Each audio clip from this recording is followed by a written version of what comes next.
Welcome everybody here today. I'm Pastor Carter Conlon from Times Square Church in New York City to invite you to a wonderful prayer meeting that's going to happen in Plymouth, Massachusetts on October the 6th, 2020, 7 p.m. Eastern Time to 9 p.m. Now let's take a journey together back in time.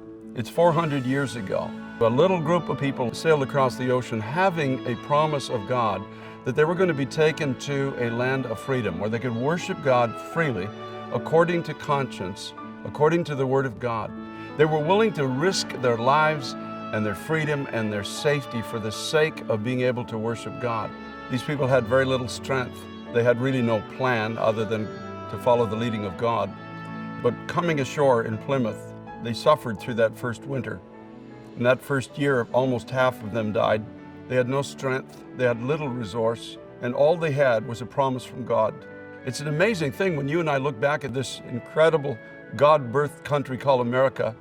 You and I both recognize that we're in jeopardy as a society. Almost inconceivable that we would even consider throwing away our entire heritage to embrace something else, just as the people of God throughout history, sad to say, have often done. But there's a mercy time if we will turn, if we will pray. And I'm appealing today to every person across the country that we would gather in our homes, that we would join together.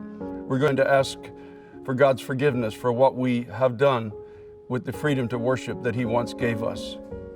I believe that God is a merciful God, and it's for this reason we're going back to Plymouth, Massachusetts to rededicate this nation to God. I believe with all of my heart that God is willing to give us a mercy moment in America.